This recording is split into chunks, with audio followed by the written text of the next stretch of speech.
pas la sonnerie là dans mon live. Ça m'énerve. Passe pas derrière. Dans mon live, je n'aime pas cette sonnerie là. Après, il faut que je coupe tout ça pour pouvoir mettre sur YouTube. Bon, tu finis à quelle heure, puis tu es venu à cette heure-ci là?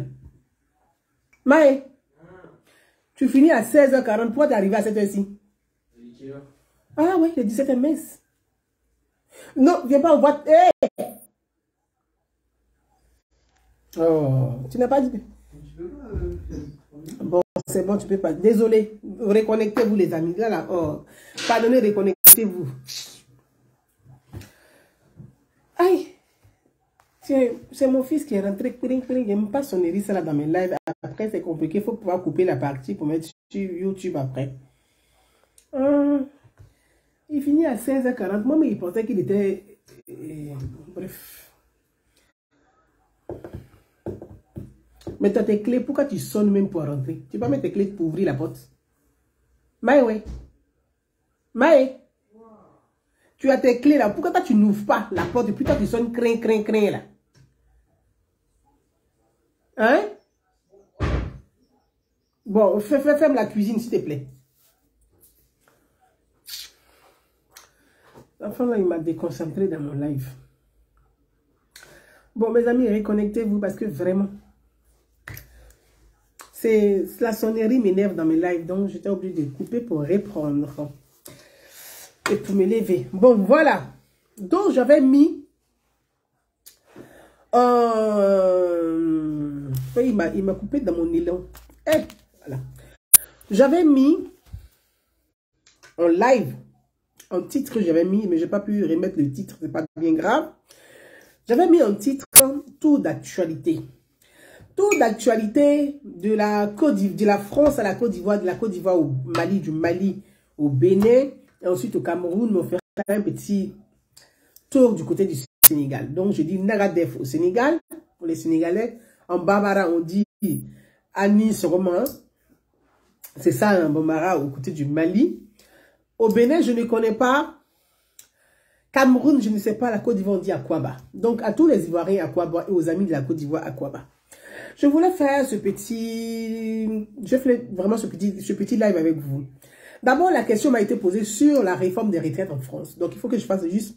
Et puis, j'ai vu des commentaires qui m'ont été posés, des questions sur la réforme des retraites en France. Je sais que beaucoup d'entre nous n'ont pas vraiment compris parce que certains ne comprennent pas mes publications. Et d'autres me disent, mais Gouza, on ne comprend pas ta publication. Ou soit tu es avec Macron, ou soit tu n'es pas avec Macron, soit tu es ici. Vous devez savoir une chose. Gouza Naounou est une citoyenne. Elle n'est pas une militante politique. Elle est une citoyenne, est une femme libre et engagée. Engagée dans quoi? Engagée dans le respect des lois. Engagée dans quoi? Engagée dans la valorisation de la citoyenneté. Engagée dans quoi? Engagée dans la promotion de la citoyenneté. Engagée dans quoi? Engagée dans la promotion de l'état de droit.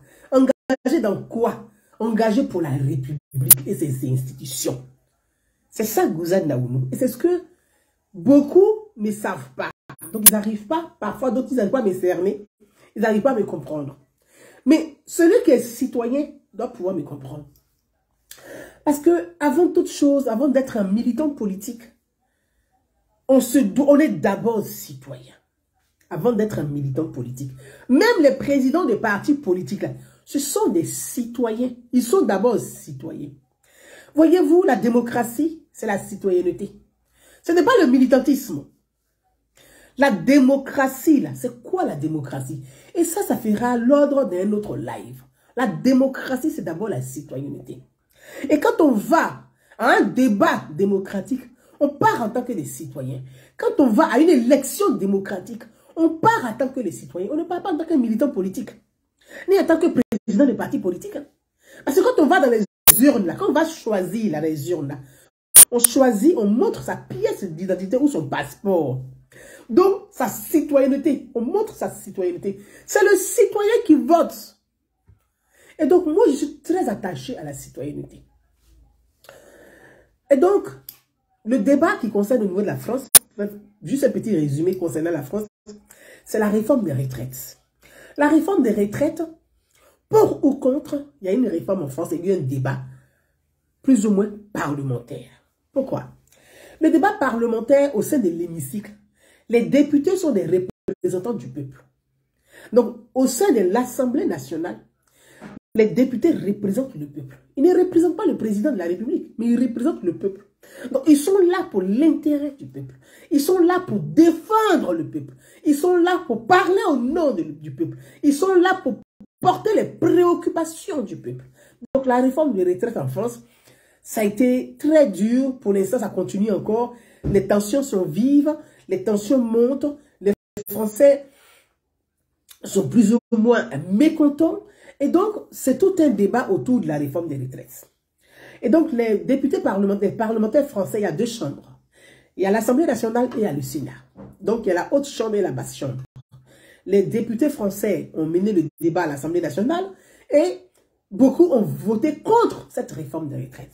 C'est-à-dire qu'au sein même, parce que la majorité parlementaire, le président Emmanuel Macron n'a pas la majorité parlementaire. Donc, il a fait une alliance avec la droite française, certains de la gauche, pour lui donner une majorité, pour lui permettre à gouverner, à mener son programme. Donc, pour qu'il puisse mener son programme des campagnes, son programme. Et donc, il a fait alliance avec d'autres partis politiques, de gauche comme de droite, pour avoir cette majorité.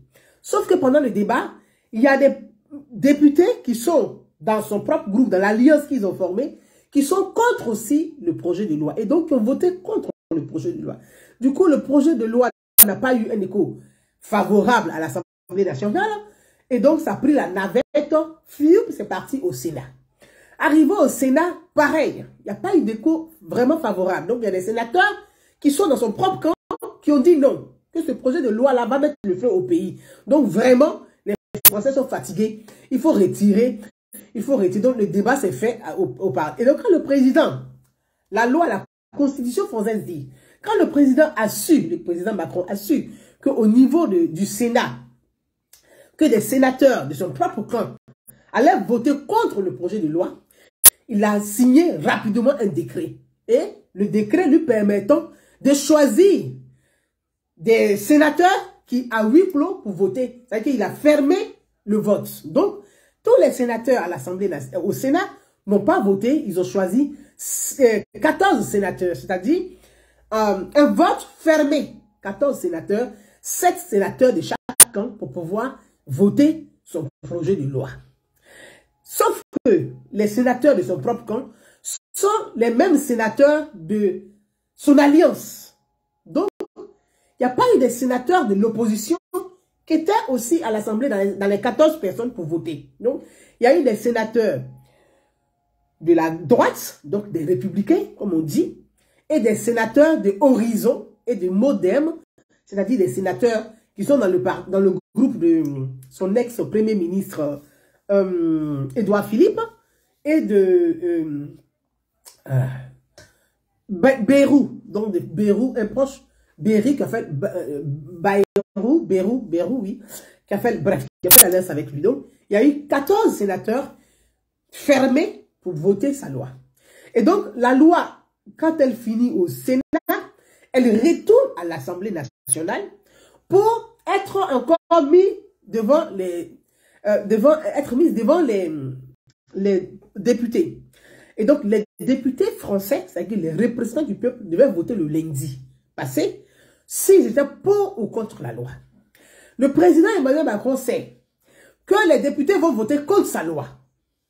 Étant donné qu'il le savait et que la Constitution lui permettait de faire encore un énième 49.3, il a signé rapidement un 49.3. Il n'a pas attendu les votes du lundi. Il a signé le 49.3. Il dit, la loi va être promulguée. Je signe le 49.3. Et là, les députés français à l'Assemblée nationale ont dit non, c'est de trop. Les Français en ont marre. Depuis, tu gouvernes qu'avec le 49.3. Tu n'as pas une majorité. Nous demandons une motion de censure. C'est-à-dire, une motion de censure. Alors que la motion de censure dans la Constitution, il faut avoir 278 députés pour avoir, que la motion de censure soit validée, qu'elle puisse renverser le gouvernement. Donc la motion de censure, on va sanctionner ton gouvernement. On ne sanctionne pas le président de la République parce que le peuple est souverain. C'est le peuple qui a donné sa légitimité au chef de l'État. Donc dans la loi, la Constitution protège le président de la République pour protéger les institutions. On ne peut pas sanctionner le président de la République, mais on peut sanctionner son gouvernement, sa première ministre. Donc les députés français ont demandé la motion de censure pour censurer la loi et censurer la première ministre, c'est-à-dire que les 278 députés, s'ils étaient au complet, le gouvernement de Mme Elisabeth Borne était dissous et le président allait faire un gouvernement de cohabitation, c'est-à-dire il va regarder dans l'opposition, choisir un nouveau premier ministre pour le mettre et puis faire une cohabitation avec l'opposition pour être dans le gouvernement. Il y a eu 271 votes à l'Assemblée nationale contre pour la motion de censure. Donc, il fallait 9 députés de plus pour pouvoir censurer le gouvernement. Donc, voilà ce qui s'est passé à l'Assemblée nationale. Ce qui a fait que les votes n'ont pas eu lieu, mais c'est l'article 49.3 que le président a utilisé pour faire passer la loi. C'est ce qui fait que depuis quelques semaines, la France est à feu, les gens mettent le feu, les gens sont mécontents, les gens s'expriment, ils sont en colère, par-ci, par-là. Mais tout ça, malheureusement, on peut éviter tout ça. Bon, c'est ce qui concerne la France. Donc, je vais m'arrêter à ce niveau-là. J'espère que vous avez compris. Pour ceux qui m'ont écrit, qui ont commenté, qui ont posé des questions sur ce sujet. Revenons en Côte d'Ivoire. Revenons en Côte d'Ivoire. Il y a beaucoup d'entre vous qui m'ont écrit via inbox, WhatsApp et tout. Qui mettait des mots là encore. Papa. Le sujet là, mais tu ne sais pas de quoi on parle. On parle de la citoyenneté. Moi, je suis ici, là, je ne parle que de la citoyenneté. Tu viens en même temps, tu mets tête des morts. Est-ce que tu as compris ce que ça veut dire tête des morts là? Ça, c'est pas important. Revenons en Côte d'Ivoire. Beaucoup d'entre vous, certains m'ont écrit, m'ont posé des questions. Catherine, je t'embrasse. Suleiman, chèque, merci. Myriam, patience, merci. Concernant la Côte d'Ivoire, les élections municipales et régionales. Bientôt en Côte d'Ivoire, il y a les élections municipales et régionales. Beaucoup m'ont écrit et m'ont posé des questions, ont demandé des explications. Certains même vont même me demander de prendre position.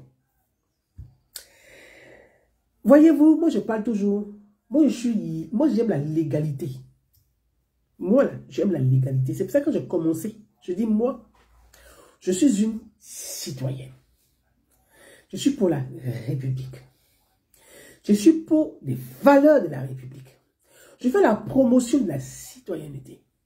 Parce que je suis sûre et certaine que si la masse est suffisamment sensibilisée sur les questions de citoyenneté, les États africains vont éviter tout ce qui est crise, tout ce qui est chaos, tout ce qui est coup d'État, tout ce qui est rébellion, tout ce qui est...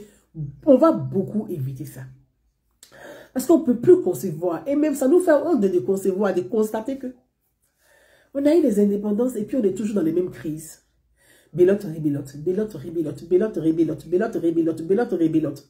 C'est comme si nous-mêmes à nos propres seins, on n'a pas des philosophes pour orienter la société. On n'a pas des penseurs pour accompagner nos sociétés. On n'a pas des intellectuels pour nous guider. Donc, 60 ans après, c'est vrai que nous sommes des jeunes démocraties. Parce que nous sommes des démocraties sur le chemin. Nous sommes des jeunes démocraties.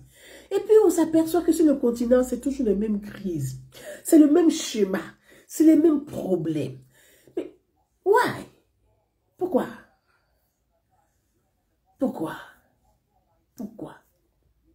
Et donc, si on prenait le temps d'éduquer notre masse, on prenait le temps d'enseigner la masse, si on prenait le temps d'expliquer à la masse, on va éviter beaucoup de choses. D'autres me diront que, mais pourquoi en France, les gens se manifestent? Mais vous allez voir en France qu'il n'y aura jamais de coup d'État en France. Mal, ce qui est en train de se passer, il n'y aura jamais de coup d'État en France. Pourquoi? Parce que la masse est éduquée. Parce qu'au-delà de tout ceci, ils manifestent pour des causes. Ils ne manifestent jamais pour un homme ou pour une femme. Et ils revendiquent pour des causes. Alors qu'en Afrique, nous, on revendique, on manifeste pour un homme politique ou pour une femme politique. C'est qu'on ne manifeste pas pour des causes. C'est ça le drame de ce beau continent, de ce vieux continent. Parce que l'Afrique est un vieux continent. On n'est pas un jeune continent, on est un vieux continent. Nous sommes le premier continent au monde. Le premier continent au monde et le dernier au monde. Mais c'est grave. C'est grave. Pourquoi je fais ce parallèle? Parce que, figurez-vous, j'ai été sur plusieurs forums et des blogs. En ce moment, sur des forums TikTok, Facebook, surtout sur TikTok là. Comment on les appelle, les blogueurs, ils font des lives maintenant sur TikTok. Et c'est la Côte d'Ivoire avec la photo du président ivoirien qui est mis à prix. C'est la Côte d'Ivoire avec le président ivoirien qui est mis à prix. Au Mali aussi, ils mettent RIP. Les Maliens là, les blogueurs là. Bon, eux, pour leur cas est délicat. Parce qu'ils ne comprennent, ils ne parlent pas en français. Ils ne comprennent pas français. Ils font vidéo live en Bambara. Donc, moi-même, je ne comprends pas bien Bambara. Donc, je m'en vais là-bas, mon petit Djoula qui connaît là, il dépose ça là-bas. Quand il s'est fâché aussi, je les insulte aussi en Djoula, puis il me bloque. Mais tu te dis, mais c'est pas possible. Tu vas au Bénin, c'est aussi le président aussi. Quand les Béninois font leurs interventions pour pouvoir parler de leurs problèmes du Bénin, les Ivoiriens là, en fait, c'est-à-dire qu'on a des opposants ivoiriens militants qui ne sont même pas des citoyens. Parce que je parlais de citoyenneté. Eux, quand ils appellent là-bas, là, c'est parler d'Alassane Ouattara, parler de la Côte d'Ivoire, 3e mandat. Alassane Ouattara, oh, Talon veut faire comme Alassane Ouattara. Comment il s'appelle? Macky Sall veut faire comme Alassane Ouattara. Tel veut faire comme Alassane Ouattara, 3e mandat. Et ceci, 3e mandat. Et c'est. En fait, les Ivoiriens qui appellent là-bas, c'est eux, c'est tout ce qu'ils ont, ils vont là-bas. C'est-à-dire que le président Alassane Ouattara est à mi-mandat. Eux, ils sont encore dans le brouillard et le bruit du 3e mandat. Voyez-vous, c'est pour ça que j'ai mis cette photo qui est là. La photo que j'ai mis en profil, qui est là sur en bas là. Regardez juste en bas là, sur ce côté en bas là. La photo que j'ai mise là. Pourquoi j'ai mis cette photo là aujourd'hui? Parce que j'ai commencé, j'ai dit j'aime la légalité. Je suis allé sur ces forums et ces blogs du Mali, du Sénégal, du Bénin et du Cameroun pour leur expliquer que le président Alassane Ouattara n'est pas à son 3e mandat. Pour leur expliquer, parce qu'il y a des Ivoiriens militants, et non citoyens, mais militants, qui appellent pour dire que le président Alassane Ouattara est à son 3e mandat. Et je vais là-bas pour leur dire, le président Alassane Ouattara n'est pas à son 3e mandat. Et je regarde le nom des personnes qui appellent. Et je leur dis, la constitution ivoirienne, la 3e république, là, c'est eux-mêmes, ceux qu'ils appellent leurs leaders politiques, là. C'est eux-mêmes qui ont fait campagne pour la 3e république. C'est eux-mêmes qui ont voté pour la 3e république. C'est eux qui ont voté la constitution de la 3e république. De quoi parlons-nous? J'aime la légalité. Et j'aime l'ordre. Mes amis, ma photo qui est là. Je fais partie d'une des personnes. On était 3 parmi des centaines de personnes. On n'était que 3. Cette photo-là, pour ceux qui étaient dans la salle ce jour-là, sur le débat de la 3e République, ceux qui étaient dans la salle, quand ils vont voir cette photo, ils vont dire, ah oui, elle était là. La place métro Front Populaire, la ligne 12. Il y a les immeubles, les bureaux de ICAD. Dans une des salles de ces bureaux-là, c'est là-bas le débat de la 3e République s'est mené. Et je vais vous préciser. Et je suis à l'aise quand je parle de ça. Soro Guillaume était président de l'Assemblée nationale à l'époque. Soro Guillaume était président de l'Assemblée nationale. Mais Soro Guillaume étant président de l'Assemblée nationale, il a créé son mouvement RACI. RACI est un sous-mouvement au sein de l'Assemblée nationale. Il a installé ses bases RACI en Europe. Guillaume Soro était président de l'Assemblée nationale. Et moi, j'ai suivi tout ça de bout en bout, de bout en bout, de bout en bout. Ce jour-là, il y avait le débat pour ou contre.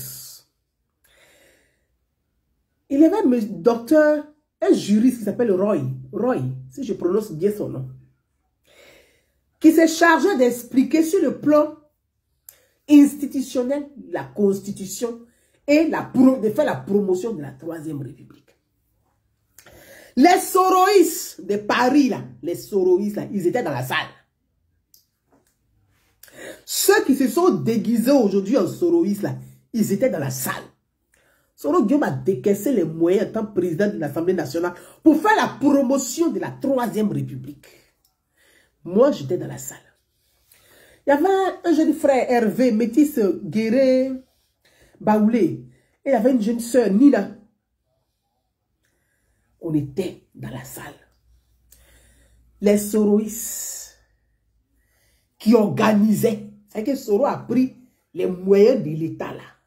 Il a pris pour organiser la campagne de la Troisième République. Donc, comment je vois des soroïstes être sur ces forums pour aller insulter le président Alassane Ouattara? Vraiment.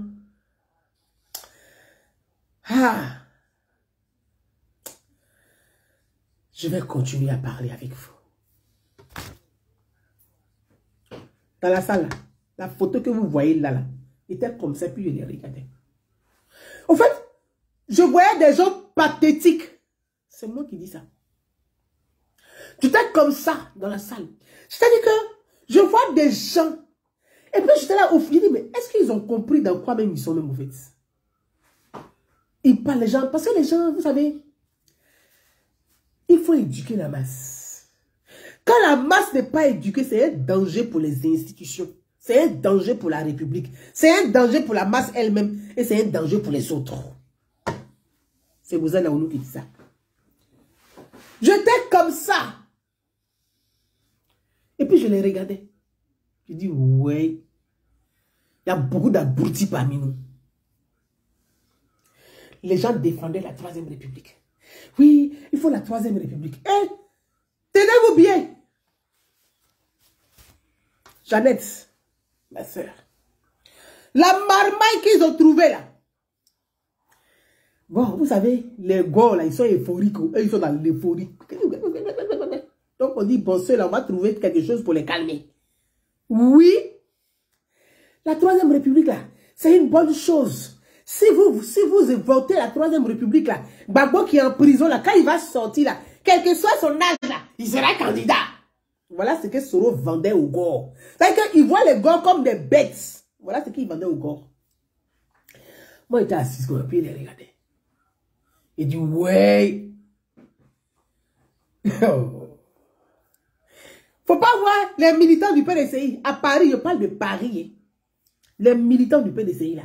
Oui, la Troisième République, c'est bien parce que eux, ils sont dans leur calcul que le président Alassane Ouattara, ça dit qu'en 2020, il allait prendre le pouvoir là dans un paquet, emballage cadeau de Noël.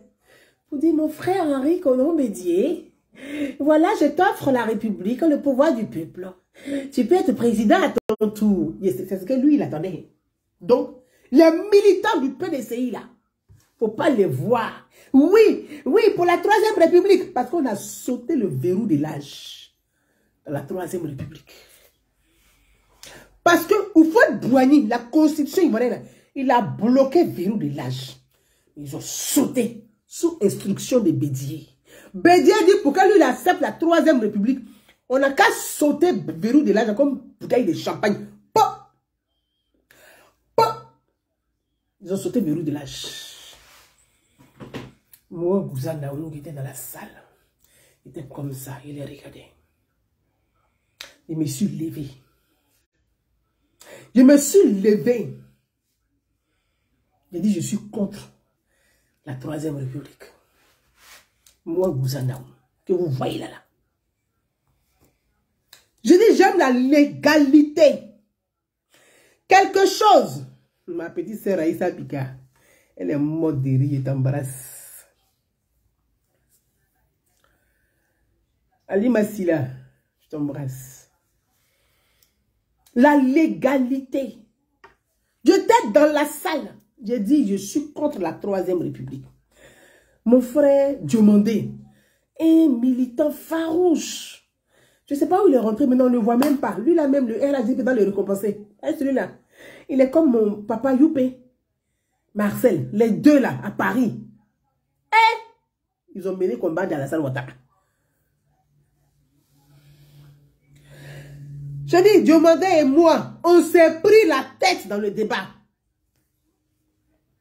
À la salle. Jusqu'à 23h, minuit, 1h du matin. J'ai dit, moi je suis contre. J'ai pris la parole, j'ai dit, le président Alassane Ouattara est en exercice ses fonctions. Moi, je souhaiterais qu'on ne change pas de constitution maintenant. Attendons que le président finisse son mandat. Au moins, il a fait ses 2 mandats, il a fini. Ensuite, le nouveau, s'il y a un nouveau, parce qu'il aura un nouveau président, il peut changer la constitution. Et donc, il fera le mandat de la constitution. Le premier mandat de la constitution. Moi, j'étais dans la salle. J'ai dit, les soroïstes, là, ils étaient comme des maniants sur moi dans la salle. Là. Les bédiéistes, là, ils étaient comme des maniants sur moi dans la salle. Là. Ils étaient assis comme ça, puis ils les regardaient. Il dit, eh Allah, vous, la Troisième République, si le président de la salle m'a dit les candidats, moi, il fait campagne pour lui. Très clair. Parce que, quand on change de république, on a annulé ce qu'on a fait premier. Derrière. Mes frères et sœurs ivoiriens, Soro Guillaume a fait campagne de la Troisième République. Le président Henri Konan Bédié a fait campagne de la Troisième République. Les militants du PDCI ont fait campagne de la Troisième République. Parce qu'il fallait sauter verrou de l'âge. Parce que verrou de l'âge sauter, ça arrangeait Bédié. Donc chacun est dans un petit calcul. Je vois aujourd'hui les soroïstes. Enfin, des gens se disant des soroïstes. Ils sont agités comme des oisillons. Ouattara a fait 3e mandat. Ouattara a fait 3e mandat. Ils sont sur tous les forums. C'est-à-dire que quand on dit forum des Béninois, ils sont là-bas, ils s'en vont insulter le président Alassane Ouattara. Quand on dit forum des Maliens, ils s'en vont insulter le président Alassane Ouattara. Quand on dit forum des Sénégalais, ils vont insulter le président Alassane Ouattara. Quand on dit forum des Camerounais, ils sont premiers là-bas. Normalement, là, ce qu'on appelle traite, là, c'est vous, là. Les gens comme ça qu'on appelle traite dans la République. Oui. Marie-Laure, Kim, merci. Dieu la vie, merci. Ali Bamba. Et donc, nous tous, ceux qui ont voté oui, ont voté oui. On est passé à la Troisième République. En 2020, le président Alassane Ouattara est légalement a le droit d'être candidat à sa propre succession pour la Troisième République et pour son premier mandat. Ah ah, ah ah, ah ah. J'étais comme ça. J'attendais le moment. C'est le vrai point. Je vous ai mis Goumou.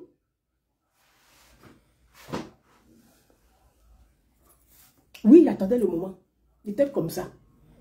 Je vois, les gens veulent utiliser, instrumentaliser. 3e mandat. Non, 3e mandat. 3e mandat de Alassane Ouattara. Et je vois même que même sur les réseaux sociaux, les gens n'arrivent pas à canaliser et à sortir de là avec un slogan. Je vous dis la vérité. Et je dis au président Alassane Ouattara, monsieur le président, moi, attends normal là. Le slogan qu'il est donné là. Ah, Jacques Séguéla là. Il est riche et il porte Rolex à 10 000 euros, 20 000 euros. Parce qu'il crée slogan. Petit slogan qui est fait là. Normalement là. Jacques Séguéla, il facture ça comme ça. à 50 millions, à 100 millions. Je vois que les gens n'arrivent pas, ils sont en train de se débattre. Les gens ne parlent pas du troisième mandat, ils font des émissions télé. La propagande, ils ont déclenché la propagande. Quand je suis sorti, j'ai frappé dans le tas. Il a dit le président Alassane Ouattara a le droit de se présenter. C'est son premier mandat de la Troisième République. Oui. Parce qu'il était déjà prêt. Je me suis préparé. Et puis il avait déjà préparé le slogan. Et puis il était assis. Et puis il attendait les oisillons.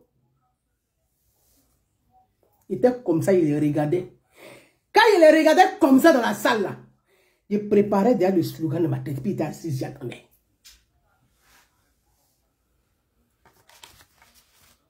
J'ai dit le président Alassane Ouattara a le droit, légalement il a le droit de se présenter s'il veut, s'il le désire, pour le premier mandat de la Troisième République.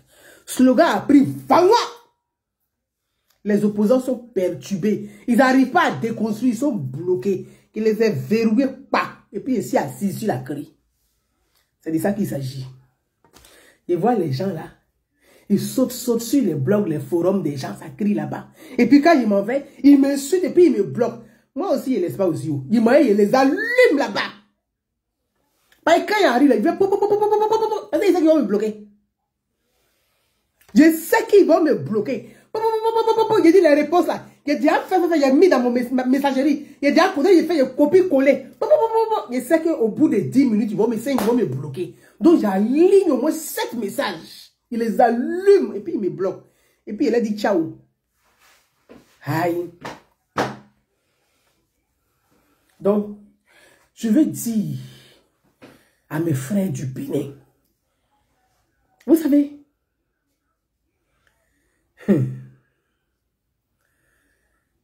la Côte d'Ivoire, c'est la Côte d'Ivoire. Le Bénin, c'est le Bénin. Vous savez, les peuples se ressemblent. Parce que nous sommes tous africains, mais ils n'ont pas les mêmes mentalités. Les peuples se ressemblent, mais ils n'ont pas les mêmes mentalités. Même les jumeaux là, ils n'ont pas les mêmes comportements, pourtant ils se ressemblent. Chaque jumeau a son... Les vrais jumeaux là, ils se ressemblent, hein. Ils n'ont pas les mêmes comportements. C'est ça l'Afrique. Donc souvent quand on entend les gens, les États-Unis d'Afrique, ils rient. En fait, États-Unis, quand on parle la même langue, déjà pour commencer. Français même là, d'autres ne comprennent pas. D'autres comprennent. On va faire États-Unis là comment? États-Unis de Bambara. Donc je vais dire à mes frères du Bénin, je comprends vos préoccupations au Bénin. C'est normal. C'est ce que j'ai dit sur le blog des Béninois. Ils m'ont bloqué là-bas, ils m'ont débloqué, ils m'ont bloqué encore. Ça, c'est pas grave. Comme je le dis, Talon, le président béninois, il est jeune. Et le Bénin n'a pas vécu la même histoire que la Côte d'Ivoire. La Côte d'Ivoire a traversé une crise politico-militaire qui a dégénéré sur une guerre identitaire. On essaie de se construire tout doucement. On essaie de se construire tout doucement. Et on essaie de surmonter nos difficultés. C'est normal que vous parlez de votre pays. Moi là, je vous respecte. Je respecte la politique intérieure du Bénin. C'est pour ça que je ne me mêle pas des politiques intérieures comme ça des pays. Quand ça commence à toucher la sous-région, je dis ah non, ça peut nous mettre en difficulté. Là, je parle de ça, comme le cas au Mali. Donc moi, je respecte ça. Que les Béninois ne veulent pas que Talon se présente pour un troisième mandat, défendez ça sans confondre, sans faire le parallèle avec la Côte d'Ivoire, parce que ce n'est pas les mêmes problématiques. Ce n'est pas les mêmes problématiques. Il ne faudrait pas que ces oisillons qui appellent sur vos forums et dans vos lives puissent vous induire en erreur dans votre cause. Je ne dirais pas combat, mais je dirais dans votre cause. Talon est jeune, c'est vrai. Quand il venait, il a dit, j'ai fait un mandat, il a son deuxième mandat. Il peut finir son deuxième mandat et puis organiser les élections sans se représenter. Je suis pour ça. Ça va éviter le Bénin de tomber dans une crise. Vous avez eu, j'ai dit, la chance dans votre pays où il y a eu des passations de pouvoir. La démocratie, là. Réussissons à faire les passations de pouvoir. Une fois qu'on franchit ce cap, le pays reste stable longtemps.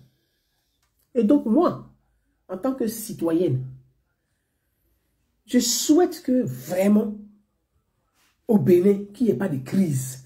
Je ne fais pas partie de ces Africains qui s'excitent à l'idée qu'il y ait des crises dans les pays africains. S'il y a une crise au Bénin, c'est la Côte d'Ivoire qui va en pâtir. S'il y a une crise au Togo, c'est la Côte d'Ivoire qui va payer les pots. S'il y a une crise, même la crise qu'il y a au Mali, là, il y a combien de migrants maliens qui traversent la frontière pour venir en Côte d'Ivoire? Ça fait une charge pour nous, ça fait un poids pour la Côte d'Ivoire. La crise au Burkina, il y a combien de nos frères burkinabés qui traversent pour venir? Récemment, le conseiller de la présidence de Côte d'Ivoire a fait une conférence de presse où il a dit qu'il y a plus de peut-être 8000 burkinabés qui fuient les tensions et qui viennent en Côte d'Ivoire. Voyez, on a nos problèmes. Réglez vos problèmes. Ne tombez pas dans le jeu de ceux qui veulent brûler. J'ai vu une personne là-dessus qui a dit, mais un Béninois qui sera au Bénin et qui a dit, mais je ne comprends pas pourquoi Kémy Séba, il n'épouse jamais la cause des Béninois qui revendiquent et il est toujours dans le pays des autres. J'ai écrit bravo monsieur. Bravo. Dites à Kémy Séba là que de parcourir le continent pour dire que lui, les gladiateurs là, il n'a qu'à s'occuper des problèmes du Bénin. On dit, il faut nettoyer devant ta porte d'abord avant d'aller nettoyer devant la porte des autres. Lui, c'est toujours chez les autres qui savent mettre le feu. Kémy Séba, le Bénin a besoin de toi pour parler de démocratie. C'est au pied du mur, on voit le bon maçon et le vrai maçon. On t'attend au Bénin. On va voir si tu peux mettre ta bouche dans l'affaire du Bénin. Ça concerne le Bénin. Je vois au niveau du Cameroun. Je ne sais pas si les intellectuels camerounais, si ces journalistes camerounais, en fait, Cameroun là, voilà un autre cas.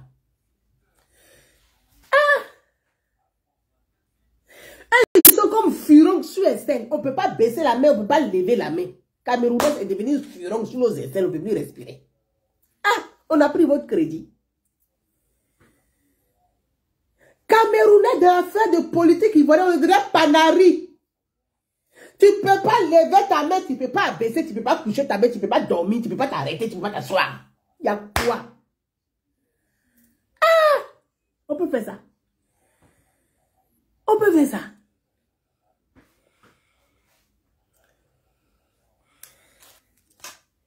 Qui me parle de Gouza Libert Katou Dialoudé? Mon frère, on est sur un sujet, tu viens de dire de libérer. Moi, je suis procureur de la République. Je suis magistrate. Je suis avocate. Je souhaite qu'elle puisse rejoindre sa famille. C'est tout ce que je souhaite à cette jeune dame. Comme je l'ai dit la dernière fois. Pour doute reste ma douleur, c'est pas le sujet, pardon, il ne faut pas le mélanger. Pardon. Il y a qui? Il y a qui Mino? Il y a qui Yo? Il y a qui? Il y a qui? Bon, voilà. Voici, au Cameroun, il y a beaucoup de journalistes camerounais. Les Camerounais ont réussi quelque chose. Malheureusement, eux-mêmes ne savent pas s'en servir au fait. Les Camerounais ont réussi une chose, c'est de rentrer dans les médias au niveau international. À l'international, quand on dit les médias là, les femmes, les hommes camerounais, ils sont implantés un peu ici, là. TV5 Mono, ils sont dedans.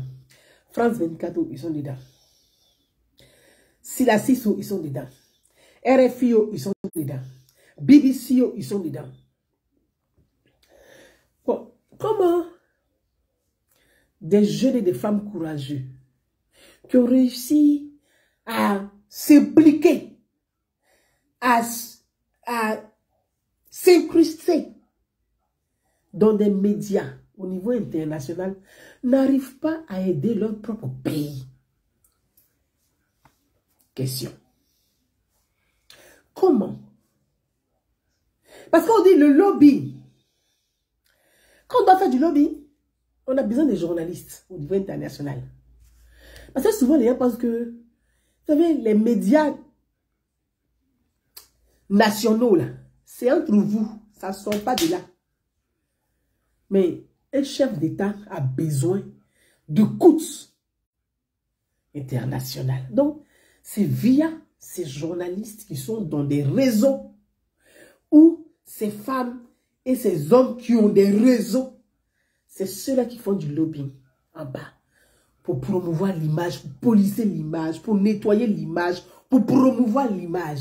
On ne peut pas diriger, on ne peut pas aspirer, on ne peut pas vouloir diriger un pays, une nation et se couper du reste du monde.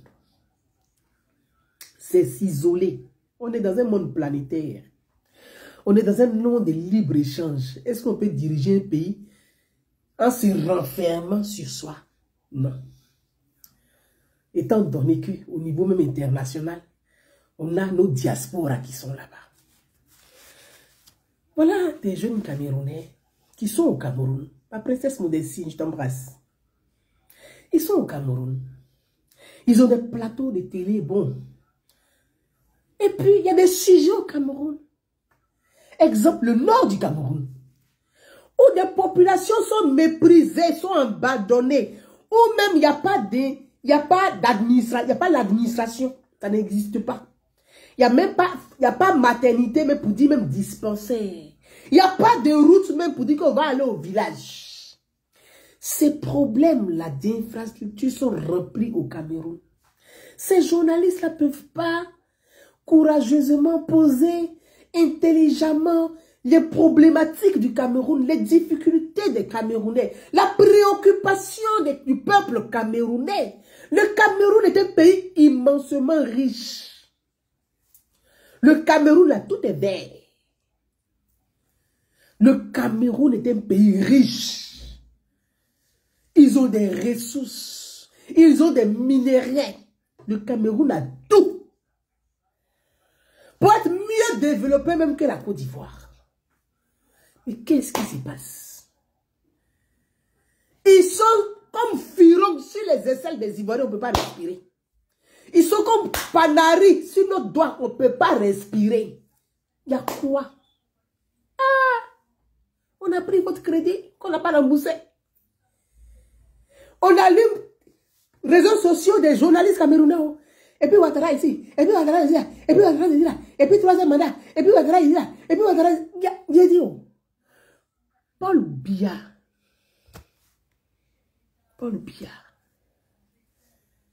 ça fait bientôt 40 ans. 40 ans. Il était avec le vieux Boigny, avec le vieux père Bongo. Tous ceux-là sont morts. Paul Biya, il est là. Il est encore là. Il est encore là. Sa femme a ses perruques, on dirait pour lui 15 là. Calas perruque des anciens rois de France là. Ça là, c'est pas votre préoccupation. C'est toujours affaire de Côte d'Ivoire, vous êtes dedans. C'est quoi? Pardonnez, laissez-nous un peu. Ouattara, oh, pas Ouattara, oh. Laissez-nous avec notre Ouattara. Ah! On peut faire ça. On peut faire ça. Il n'y a pas de projet. Quand vous dites panafricain là-haut, mais il faut qu'on ait des projets de développement. Échangeons sur la transformation. Le défi là, c'est la transformation. Parce que je vois les gens qui parlent de, oui, en Côte d'Ivoire, il n'y a pas de transformation, et que oui, les entreprises là, qui font l'électricité, qui font ceci, c'est les entreprises. Donc, c'est que la France seulement qui est votre cible d'affaires de Côte d'Ivoire là. Et puis c'est la France, et puis c'est la France. Et puis, le pire, c'est que vous parlez en français. La semaine de la francophonie, donc je salue tous les francophones du monde entier. Parce que c'est francophile. Nous sommes dans la semaine de la francophonie. Je salue tous les francophones du monde. Je suis une francophile. Heureusement qu'on parle français. Est-ce qu'on pourrait s'écouter si on ne parlait pas français? Vous et moi. On allait parler quoi? On allait parler bassa. On allait parler quoi? Au Cameroun, il y a plus de 80 langues. On allait choisir quelle langue pour parler sur le continent africain. En Côte d'Ivoire, il y a 63 ethnies. On allait choisir quelle langue pour parler entre nous sur le continent africain. Parce que vous, aux États-Unis d'Afrique, là, on va parler quelle langue même pour commencer? Les Américains, là, les États-Unis d'Amérique, ils parlent anglais. Ils ont été colonisés par les Anglais. Donc, on a imposé l'anglais comme langue. Sinon, avant, là, les Indiens d'Amérique, là, ils ne parlaient pas anglais, ils avaient leur langue. Mais on les a éliminés. On a déposé les Européens. Les Anglais disent ici, là, c'est anglais, on parle. C'est les Anglais qui ont colonisé là-bas. Donc, ils ont imposé la langue anglaise. On parle anglais. Sur le continent, là, on va parler quoi? Déjà, même la français, même là, chacun, on ne sait pas bien parler ça. Bon, moi, comme ça, 2 jours là, c'est quel? 2 jours là, il y a à apprendre à parler quoi? Swahili. 2 jours là. À quel moment on va finir d'apprendre Swahili et puis on va se parler? Donc, on sera comme des bobos maintenant. Parce que on va parler quelle langue? Arrêtez un peu ça. Les Camerounais, ils ont leurs problèmes avec la France. Voyez, vous avez le comportement un peu des Algériens. Oui.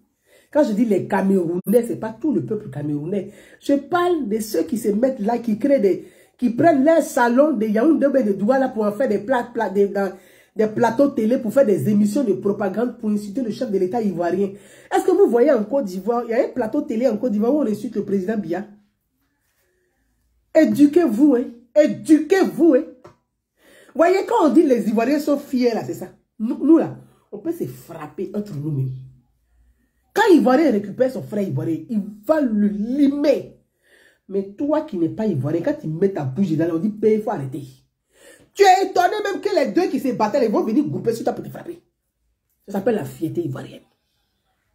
C'est ce que les gens ne comprennent pas sur le continent. On préfère nous-mêmes insulter nos propres parents. Mais toi, il ne faut pas mettre ta bouche dedans.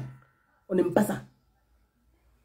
Les gens ne comprennent pas ça. C'est comme ça, nous on est éduqués comme ça. Pardonner, il y a quoi? Vous avez une fois vu en Côte d'Ivoire un plateau télé où on vient mettre la tête de Paul Biya et puis la perruque de Louis XVI de sa femme pour venir les insulter sur un plateau télé. Vous avez une fois vu ça? Mais pourquoi vous faites ça au Cameroun? Pourquoi vous faites ça au Cameroun? Ne faites pas ça. On est ce qu'on aime, on respecte les autres. Il y a des Ivoiriens qui sont au Cameroun, vous savez ça? Il y a des Ivoiriens qui vivent au Cameroun. Mais vous avez une fois vu ces Ivoiriens qui vivent au Cameroun se mêler de la politique intérieure du Cameroun. Ils savent qu'au Cameroun, il y a des difficultés. Ils savent qu'il y a des problèmes. Ils savent que les Camerounais souffrent. Ils savent que le peuple camerounais souffre. Ils savent qu'il n'y a pas d'éducation. Ils savent qu'il n'y a pas d'infrastructure. Ils savent qu'il n'y a pas d'école. Ils savent qu'à l'intérieur du Cameroun, là, les gens souffrent et ils crèvent. Les élèves ne vont pas à l'école. L'école n'est pas gratuite. Ils savent tout ça. Mais vous avez une fois vu un Ivoirien au Cameroun s'assoit pour se mêler de votre politique. Faites aussi un effort. Il y a quoi? On a pris crédit qu'on n'a pas remboursé. Dites-nous, on va cotiser pour rembourser le crédit là. C'est vous tous les jours. Tous les jours. Tous les jours. Vous allumez ici. Si ce n'est pas Africa, comment vous appelez la télévision là? Africa 3 ou bien Africa, comment on appelle là? Ils appellent ça comment? Je ne sais pas si ce n'est pas ça. Il y a un autre là, lui, il est là. C'est-à-dire que vos seuls, c'est-à-dire que, en fait, On les appelle les intellectuels mendiants. Parce que vous faites de la mendicité journalistique. La mendicité journalistique. Les opposants, bon, les opposants, les oisillons d'opposants là, ils ont besoin d'écho. Donc vous êtes là. Oui, on va parler de Ouattara aujourd'hui. Afrique Média, merci Boubacar Touré. On va parler de Ouattara aujourd'hui. Bon oui, Soro Diom, vous allez parler de lui. Insultez-le bien même. Oui, oui, oui, nous on a préparé même, on va bien l'insulter aujourd'hui sur le plateau. On a envoyé des gens qui vont le cogner. Ils vont même le cogner. Ils vont le cogner aujourd'hui sur le plateau aujourd'hui. Et puis Soro est content. Sa petite taille là. Et puis vous donnez plus d'argent. Et puis vous êtes content, vous êtes sur le bateau. Et puis Ouattara, et puis Ouattara comme ça, et puis Ouattara comme ça, et puis Ouattara comme ça. Et puis vous faites ça. Vous finissez encore. Ah, on l'a cogné aujourd'hui, hein. On l'a cogné. Demain, on va attaquer encore. On va attaquer. Vous savez que vous êtes des gens pathétiques. Vous êtes des... J'ai pas envie de prononcer ça. Oui. Parce que un peu de respect encore pour votre dignité. Même si vous êtes des mendiants pour votre dignité. Je ne vais pas prononcer ça. S'il vous plaît, occupez-vous des problèmes du Cameroun un peu. Les Camerounais souffrent. Vous avez des jeunes filles aujourd'hui qui sont livrées à la prostitution. Les jeunes garçons même qui se sont livrés à la prostitution au Cameroun. Ces problèmes-là, ce n'est pas beaucoup pour vous. Moi, Gouza Naounou est ici assise, mes problèmes de Côte d'Ivoire. Les 31 régions de Côte d'Ivoire dans mon pays, il y a problème là-bas. J'ai fini de régler ça, puis je suis au Cameroun. Il y a quoi?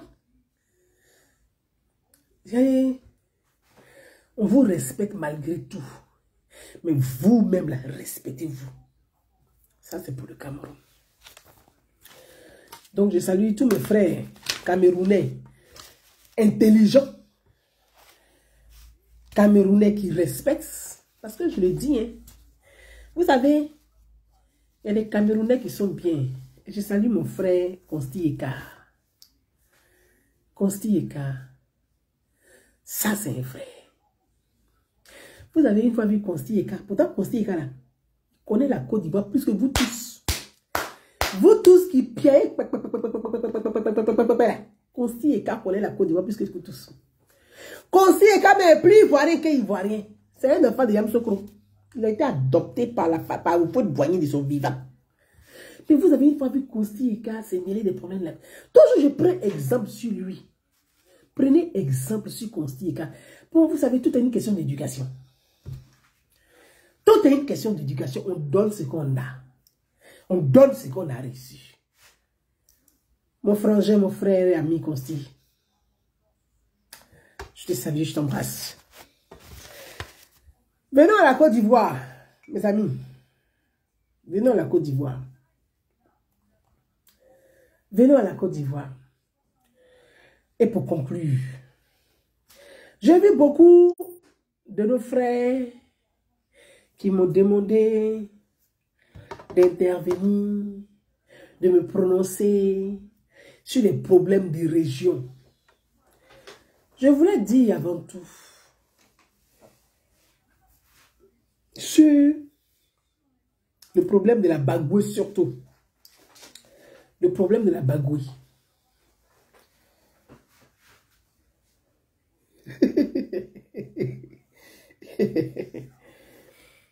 Merci. Sur le problème de la bagouille.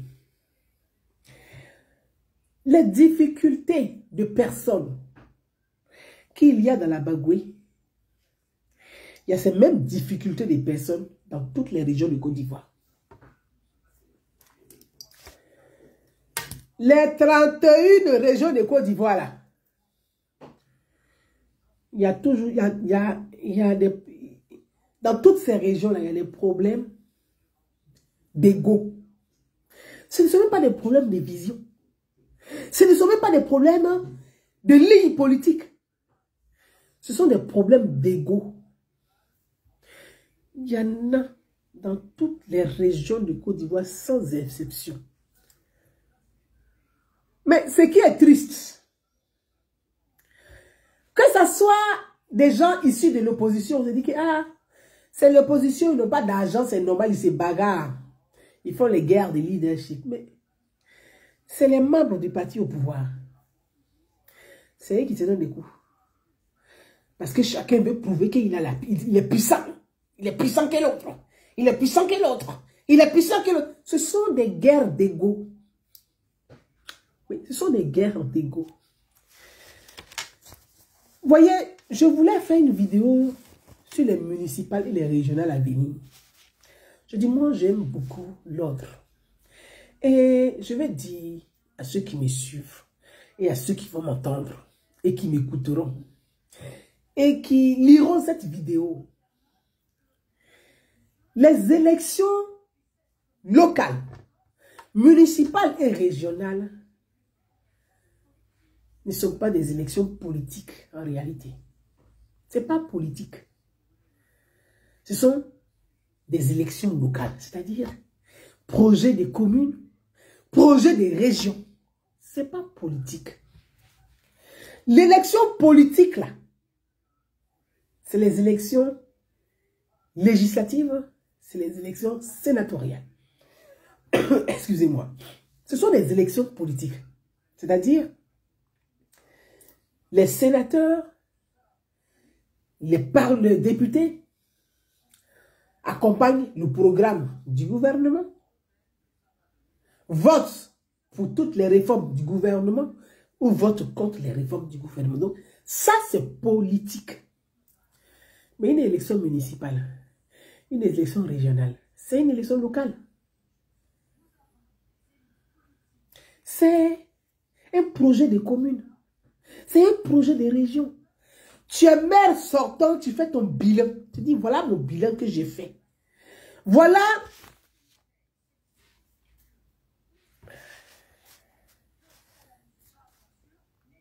mes dépenses. Voilà mes recettes. Voilà l'enveloppe que l'État nous a attribuée. Quand tu es maire de commune, là, tu fais ton bilan et tu le rends public. Normalement, chaque année, un maire, un président de région doit faire son bilan public. Vous qui vivez en Europe, là, vous avez, à la fin de l'année, là, vous en va dans le journal de la commune, il y a bilan public, on demande même aux gens de venir assister. Le maire fait son bilan, il fait tableau. Voilà les dépenses de la commune, voilà les recettes, voilà ce qu'on a dépensé, voilà ce qu'on a financé, voilà les projets qu'on a financés, voilà. Et puis tu fais ton bilan. Les candidats, les potentiels candidats à l'élection municipale, ils doivent venir avec leur projet. Pour dire, voilà l'enveloppe que l'État donne, la dotation de l'État à notre commune. Voilà ce que moi je compte faire avec cet argent. Et voilà ce que je vais créer comme bénéfice. Et puis vous enclenchez le débat. Vous posez le débat. Pour moi, c'est ça. Hein? Mais ce n'est pas des questions de guerre d'ego, de guerre de leadership. C'est-à-dire, je ne comprends pas. Moi, Bouzane Daoumou, certains me demandent même de prendre position. De prendre position dans quoi? Vous-même qui me demandez là, vous prenez position dans quoi? Je vous pose la question. Dans quoi on prend position? C'est-à-dire, au lieu d'éduquer à la citoyenneté, on va endoctriner des gens dans des clans de personnes pour se donner des coups au nom des gens. Entre toi, entre vous et puis moi là, les personnes dont vous voulez qu'on prenne position et puis on va se battre pour eux là, qui va aider qui? C'est la question que je vais vous poser. Qui va aider qui? Ce n'est pas des nécessités. Ce n'est pas des nécessités. C'est des personnes immensement aisées. Ce n'est pas des nécessités. Des gens qui n'ont pas faim, qui sont rassasiés et qui sont en train de rôter. Moi, je n'ai qu'à m'asseoir devant eux pour faire palabre de ça. On prend position par rapport à quoi? Dites-moi. Ce n'est pas une élection présidentielle. Pour dire, c'est une élection présidentielle, le président de la République, mais c'est une élection locale. C'est des élections locales. Vous allez vous battre aussi pour des élections locales. Mais c'est que vous n'avez rien compris. Les gens vont toujours se foutre de nous. Entre eux et puis nous là, qui doit aider qui? Nous, nous sommes des pauvres. Nous sommes des descendants. Eux là, ce sont des riches. Ce n'est pas des nécessités. Ils n'ont pas faim. Les enfants n'ont pas faim. Leurs proches n'ont pas faim. Leurs parents n'ont pas faim. Nous là, on a faim, on a soif. On n'a qu'à s'asseoir pour faire parler des gens qui sont rassasiés. Pourquoi? Venons avec nos projets. S'ils veulent montrer les muscles là, ils n'ont qu'à financer nos projets, petits projets. Ils n'ont qu'à financer ça pour nous donner. Là, quand on s'assoit, on dit, ah, vous voyez vos projets qu'ils sont en train de faire là, tel m'a financé, tel a... Et puis ils font concurrence des financements des projets. Je vous assure que c'est le meilleur combat loyal. Le meilleur combat loyal. Et qui va aider le président Alassane Ouattara, qui va valoriser le président Alassane Ouattara, qui va rehausser encore le président Alassane Ouattara, qui va renforcer l'action du président Alassane Ouattara, qui va renforcer la politique du président Alassane Ouattara dans nos territoires et dans nos régions. C'est concours de financement de nos projets. Ils n'ont qu'à faire concours de ça. Ou bien ils ne veulent pas faire ça là. Nous, on a qu'à se battre pour eux. Ça, c'est lourd, hein. C'est lourd. Moi, il y a besoin de 12 millions pour financer mon projet. Voilà, 12 millions de gens devant eux. Ils n'ont qu'à me financer. Il y a besoin de bâches. J'ai besoin de chaises. J'ai besoin de tricycles. Des tricycles pour ramasser mes petits EVA. Je n'ai pas l'argent. Je tire mes cheveux sont en train de finir sur ma tête. La nuit, même, il me suçote, il me réveille. Je suis en sueur. Il dit, hé, est-ce qu'il m'en sorti même avec ça? J'ai besoin de financement. Les gens sont assis, ils ont les moyens. Ils ne peuvent pas nous financer. Et puis on demande, il faut prendre position. Il faut faire par là. Moi, je ne peux pas faire par là avec quelqu'un qui n'a pas faim. Moi, j'ai faim. Parle de guerre d'ego. Meilleur concours. Ils n'ont qu'à financer projet. Chez nous, on est assis sur les réseaux sociaux ici. C'est pas nous. Mais eux-mêmes nous affaiblissent. Tu affaiblis quelqu'un. Est-ce qu'il a la force pour venir se battre pour toi? Voyez-vous. Donc, quand j'ai vu les publications, j'ai vu les vidéos interposées, je reviendrai sur les élections municipales et régionales. Mais quand j'ai vu ces vidéos, j'ai eu pitié. Ça m'a fait pitié pour le président Alassane Ouattara. Mais je n'ai pas pitié, genre pitié. Mais je vais dire la peine. J'ai dit, ah, mes frères et sœurs, dans la Bagoué, le ministre Bruno Koné, c'est Bruno Nabagné, pardon. Nabagné, c'est ça? Bruno Nabagné est l'époux de la nièce du président Alassane Ouattara. Bruno, le ministre Bruno, est dans le gouvernement Hachi Patrick. Lui-même, il est membre du gouvernement. Bruno est membre du gouvernement. Le gouvernement Hachi Patrick, dont le président Alassane Ouattara. Il est l'époux de la nièce du président. Notre grande sœur Marie, tu connais, mère de Pundiali, elle est ministre du gouvernement Hachi Patrick. Elle est ministre du gouvernement. Elle est députée maire de Pundiali. En tout cas, elle tient bien sa commune. Ça, il faut le dire, il faut vraiment le souligner. Sa commune, elle tient très bien sa commune. Elle a vraiment apporté beaucoup de choses à sa commune. Mais ce n'est pas là l'ordre de mes propos. Ce n'est pas là mon propos. J'ai vu aussi la vidéo de la députée Mariam Traoré. Mariam Traoré, elle est députée de Tengrila. Mais elle est l'amie, c'est une intime de l'une des sœurs du président Alassane Ouattara. Mes frères et sœurs, vous me demandez, moi, Gouzane Naounou, moi, Kakablek comme ça, moi, Tikliti comme ça, vous me demandez, moi, je n'ai qu'à prendre position dans ça. Je prends position où? Je m'arrête où? Et puis, je prends position là. Dites-moi.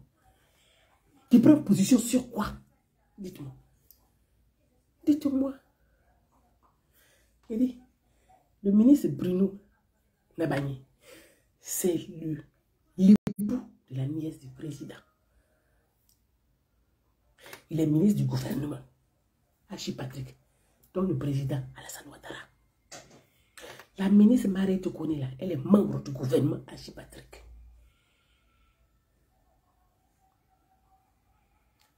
La députée Mariam Traoré, c'est une proche de l'une des sœurs du président Alassane Ouattara. Moi, là, je m'arrête où? Je prends position où? Je parle dans quoi? Entre vous et puis moi. De quoi il s'agit?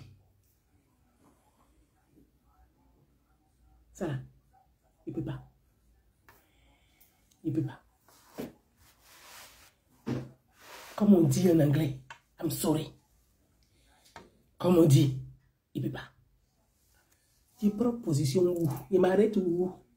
Ce n'est pas des crises, des visions, des lignes. Ce sont des guerres. Je passe. Je passe. Ça, c'est comment? Il y a PC verrouillé dièse. Je passe. Les gens m'ont dit, oh, elle a peur. Qui n'est pas peur. Qui n'est pas peur. Mais je m'arrête où? Il s'agit de quoi? La ministre Marie Tokone est députée maire de Bondiali. Elle est candidate aux élections municipales. Donc, elle n'a pas de problème pour être réélue. Je ne crois même pas qu'elle ait des difficultés pour être réélue parce qu'elle a un bilan. En tout cas, apparemment, son bilan est très positif. Et vu ce qu'elle a réalisé à Bondiali, son bilan est nettement positif. Donc, elle n'a pas de problème de réélection. Elle sera réélue. Oh les mecs. La députée Mariam Traoré est députée de Tengrela. Elle est candidate aux élections municipales à Tengrela. Elle est la candidate du RHDP. Le ministre Bruno Nabagné est candidat RHDP au régional. Mais ils sont issus de la même famille politique et ce sont des proches du chef de l'État, le président Alassane Ouattara. Ce sont des proches du président. Ils sont candidats du parti, du RHDP. Mais les trois là, ils vont former un trio. Normalement, logiquement. Si c'est une vision, si c'est pour le président, si c'est par amour pour le président Alassane Ouattara, il ne devrait même pas avoir de problème. On ne devrait même pas entendre mes problèmes. Si ce n'est pas des questions d'ego et de leadership, il ne devrait pas avoir de problème. Les trois là, ils ne devraient même pas avoir de problème. Ils vont faire gagner. Marie Tokone va gagner. La députée Mariam Traoré va gagner la mairie de Tengrela. Le ministre Bruno Nabagné va gagner la région. Mais c'est le président qui gagne. Si c'est pour le président, comme c'était, si c'est pour le président, ou bien. Parce que moi, si je dis je veux que le président soit solide, mais on n'a pas besoin de ça par là. Mes frères, ça là, je ne sais pas où m'arrêter. C'est-à-dire que c'est comme Star Wars. Les gens ont leur épée. Où ils se lancent les puissances. Moi, je n'ai pas anti-missile. Il vais m'arrêter au milieu pour dire halte, halte, arrêtez, halte, arrêtez. Moi, il y a anti-missile. Mes frères et sœurs, je vous embrasse.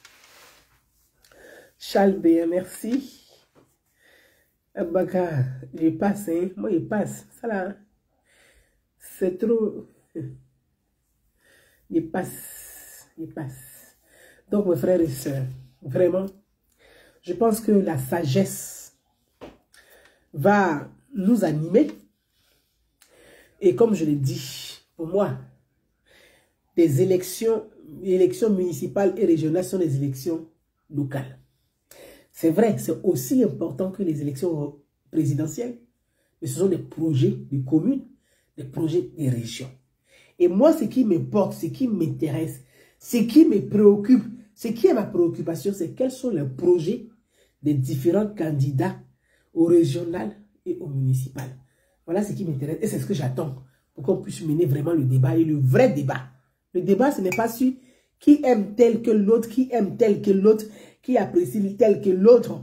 C'est quels sont vos projets. Quel est vos bilans? On fait le bilan pour les sortants.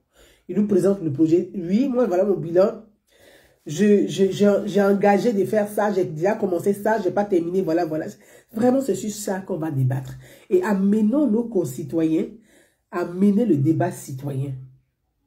Est-ce que les questions des fanatiques, de clubs ou des fan clubs là, ça tue la démocratie? Très belle soirée à chacun d'entre vous. Je vous dis à très bientôt pour un autre sujet. Bye bye.